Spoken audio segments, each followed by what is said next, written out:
विचित्रशी बालकृष्ण प्रभू वैष्णवरून खूप खूप आशीर्वाद वैष्णवरून। तो वैष्णवरून आज जो है, आज हम अभी पूरे देश में, इनफैक्ट पूरे विश्व में जो समस्या, जो महामारी चल रही है, उसके बारे में मैं 3 पॉइंट में आप लोगों को कुछ समझाना चाहती हूँ। उससे रिलेटेड थोड़ा बहुत जो आप लोगों को कन्फ्यूज़न है सेवा से रिलेटेड भी, वो भी लास्ट में जानेंगे। तो पूरा वीडियो आप सुनिए, देखिए स्किप किए बिना। तो ये जो कोरोना है, कोरोना वो जानलेवा बीमारी है और सबका जीना दुश्वार करके रखा है इस बीमारी ने, नो डाउट। पर इसका मतलब ये नहीं है कि हम इतना ज़्यादा डर डर के और मर मर के जिए, क्योंकि अभी जो सिचुएशन दिख रही है वो आधे से ज़्यादा लोग कोरोना से जितनी सावधानी रखनी है, जिस तरह से हमें इसके साथ डील करनी है, उसके बदले लोग मानसिक हो रहे हैं और डर डर के जी रहे हैं। डरना नहीं है, हमें इसका सामना करना है और सामना हमें बहुत ही स्मार्टली करना है। और देखिए कोरोना तो अब जाने वाला नहीं है, ऐसा तो मैं नहीं कहती हूँ, ऐसा तो मैं नहीं कह रही हूँ। आज नहीं तो कल जाएगा, हर रात के बाद सुबह आती है। पर जब तक नहीं जा रहा है तो तब तक हम लोग उसके साथ ही रहना है, हमें उसके साथ ही रहना है। तो हमें इस तरह से डर डर के रहने से तो कोई मतलब नहीं है। मैं 3 स्टेप में समझाने की प्रयास करूंगी कि एक तो आदि भौतिक तरीका कोरोना से बचने का, कोरोना से लड़ने का, उसका सामने करने का आदि भौतिक तरीका, एक आदि आध्यात्मिक तरीका और एक आदि दैविक तरीका। तीनों तरीके अपन जानेंगे शॉर्ट में। तो आदि भौतिक तरीका क्या है? तो वो जो सभी आंखों से हम लोग जो देखते हैं, आदि भौतिक जो हम लोगों को किस तरह से सब जो सरकार और सभी जो अपन कहते आए, मास्क, सैनिटाइजर वगैरह, तो उसमें जो ऐसे कहने के लिए आता है कि घर में रहिए, सुरक्षित रहिए। तो ऐसा तो देखिए एक आम इंसान जो रोज कमाता है, रोज खाता है, उसके लिए ये पॉसिबल ही नहीं है कि वो घर में रहे। ये उन लोगों के लिए नहीं कहा गया है, ये उन लोगों के लिए कहा गया है तो जिनको जरूरत है उनको तो बाहर निकलना ही पड़ेगा। उन लोगों के लिए कहा गया है जिनको कोई काम नहीं है, फिर भी बिना वजह बाहर, मुफलिस लोगों के लिए बिना वजह बाहर भीड़ इकट्ठी करते हैं, उन लोगों के लिए ये है।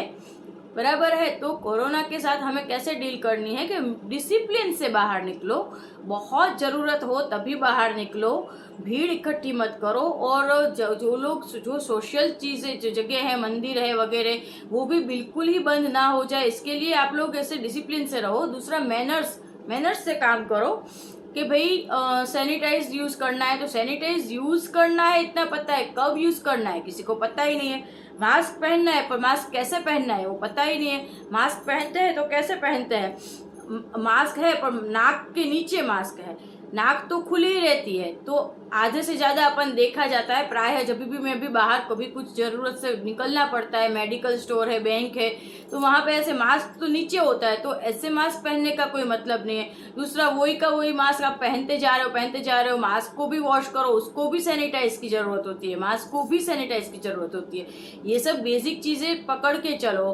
उसके अलावा सैनिटाइज अपने खुद को भी होना है। जो अपरस अपने पुष्टि मार्ग की है, वो घर पे आके आप लोग थोड़ी देर बैठे, उसके बाद नहाने गए तो कोई मतलब नहीं है। घर पे आके पलंग पे पर्स पटक दिया, जो भी आपके साथ चीज़ें हैं उन सबको भी अलग से सैनिटाइज करो। आप अपने साथ वाटर बॉटल ले गए हो तो आके घर में आके सीधा उसको सैनिटाइज करो, मास्क को सैनिटाइज करो, हैंड ग्लोव्स पहन के जाओ, हैंड ग्लोव्स को सीधे वॉश में डाल दो, आके सीधे बिस्तर पे बैठने के बदले सीधे नहाने जाओ, नए कपड़े पहन लो। और उसके बाद आते के साथ कुछ भी डब्बे खोल लिए, वाटर बोतल फ्रीज खोल लिया, नहीं कुछ नहीं, सीधा नहाने जाओ।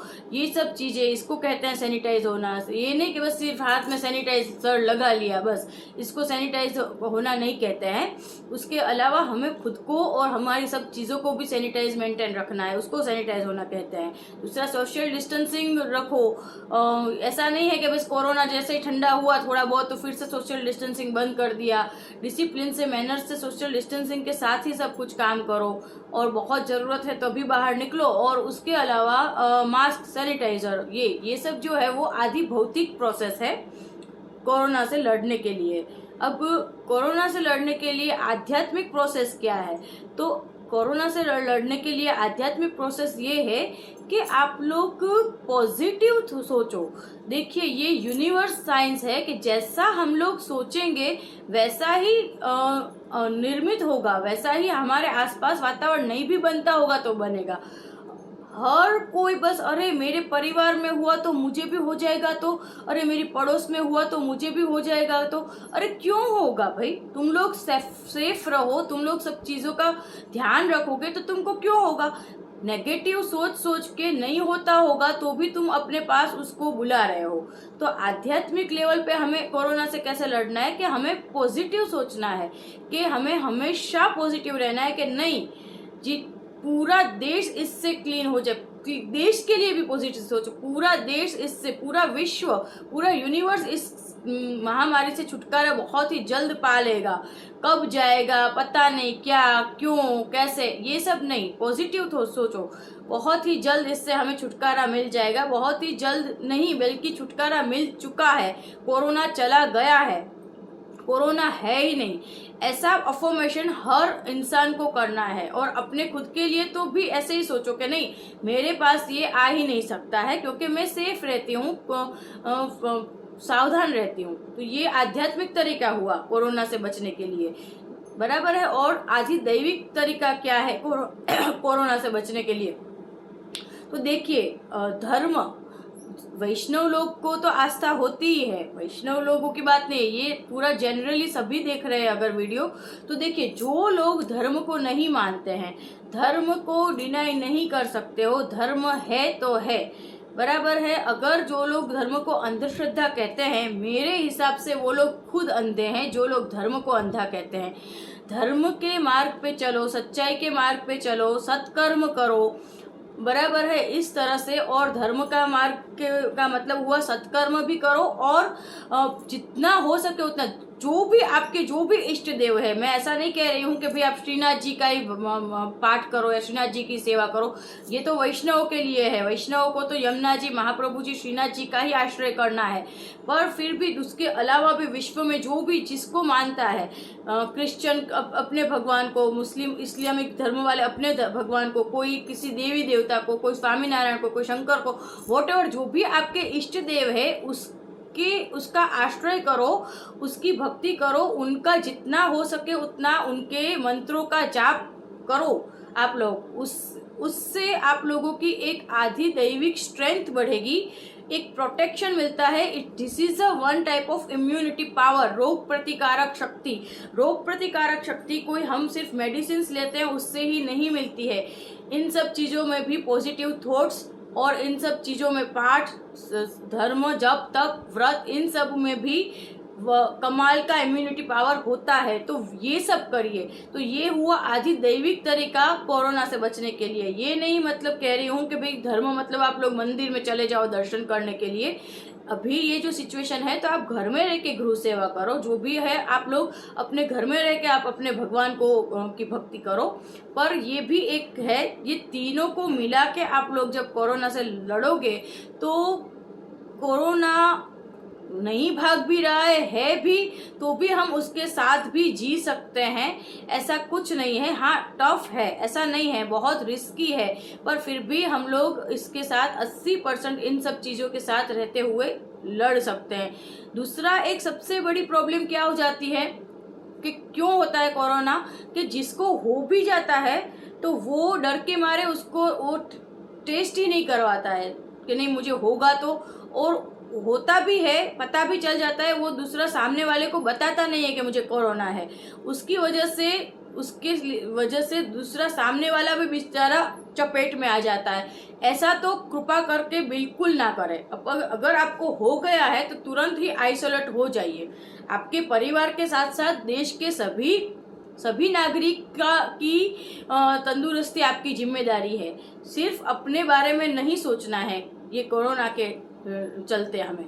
तो ये हो, इस तरह से हमें डील करनी है। दूसरा मैं दो लिट्टी में ये कहना चाहूँगी कि देखिए, ऑलरेडी कोरोना की वजह से जो लोग अपने परिवार के निजी सदस्यों को गुमा चुके हैं, उन लोगों के बारे में मैं एक मैसेज देना चाहूँगी कि देखिए, मैं समझ सकती हूँ कि कहना आसान है, करना मुश्किल है, इतना आसान नहीं है, पर जो है वो है। जीवन मरण तो शाश्वत सत्य है। आज कोरोना की वजह से हो रहा है, कल किसी और वजह से होगा, पहले किसी और वजह से होता था। तो जीवन मरण शाश्वत सत्य है, उसे हमें एक्सेप्ट करना ही है। और उन लोगों के लिए मैं यही कहना चाहूँगी कि जब भी मानती हूँ मैं कि जब कोई एक परिवार का कोई एक सदस्य भी चला जाता है, हमारी पूरी जिंदगी का रुख बदल जाता है, पर हमें उसके साथ अब उनकी यादों के सहारे जीना है और हमारी जिंदगी का गोल दिशा नई हमें ढूंढनी पड़ती है जीने के लिए।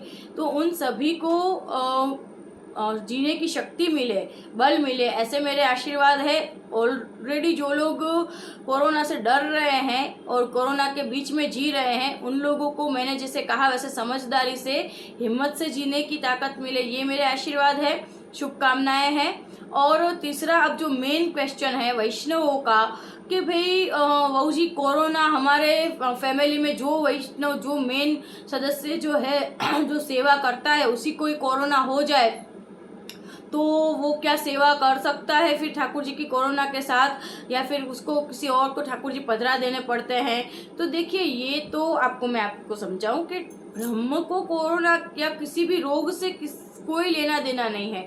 माना कि हम अपने ठाकुर जी की बाल भाव से सेवा करते हैं, पर ठाकुर जी को कोई देह दंड कर्म, ये तो सब कर्मानुफल है। कोरोना तो सिर्फ निमित्त है, तो ठाकुर जी को थोड़ी ना कोई कर्म बाधा करने वाले हैं। तो ठाकुर जी की सेवा कोरोना है इसलिए आप नहीं कर सकते, ऐसा नहीं है। हाँ, ये बात और है कि अगर आपको कोरोना हो गया है, बराबर है, और आपकी हेल्थ की वजह से आपको उठ ही नहीं पा रहे हो, ना कुछ वर्क कर पा रहे हो, आप में बिल्कुल स्ट्रेंथ ही नहीं है, तो फिर ऐसी सिचुएशन में आप ठाकुर जी की सेवा कैसे करोगे? तो देखो, अगर आपके दूसरे फैमिली मेंबर सपोर्ट करते हैं, वो लोग सेवा करते हैं, तो इट्स वेल एंड गुड। अगर वो लोग सेवा नहीं करते हैं, वो लोग सेवा में मानते ही नहीं है, आपके आस पड़ोस में कोई वैष्णव है तो उनको पधरा दीजिए, तो भी ठीक है।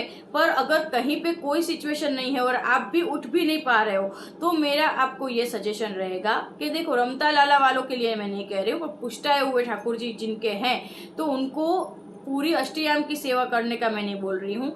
मैं ये भी नहीं कह रही हूँ कि आप ठाकुर जी को जगाओ, लाला को, उसको स्नान कराओ, उसको मंगल भोग धरो, फिर उसको स्नान कराओ, फिर उसको श्रृंगार करो, फिर आप उसके लिए फूल की माला बनाओ, फिर आप उसको आरसी दिखाओ, फिर आप उसके अनोसर की सब तैयारी करो, फिर आप उसको सखड़ी भोग धरो। मैं ऐसा सब नहीं कह रही हूँ, पर कोरोना के चलते भी आप खुद भी उठते तो होगे ना, नहाते तो होगे ना, तो कोरोना के चलते भी अगर हो सके तो आप अपने नहाने के बाद बिस्तर पे नहीं बैठना है। नहाने के बाद तुरंत अपरस करके आप अपने ठाकुर जी को जगा के सिर्फ एक मिश्री की कटोरी भोग धर दीजिए, झारी भर दीजिए, 10 मिनट के बाद मिश्री सरा लीजिए, झारी सरा लीजिए और ठाकुर जी को पोढ़ा दीजिए, और वही प्रसादी मिश्री आप ग्रहण कर लीजिए और वही प्रसादी झारी का जल आप ग्रहण कर लीजिए। इतना भी कर सको तो कोरोना में आप करो, तो बल्कि आप जल्दी खड़े हो जाओगे।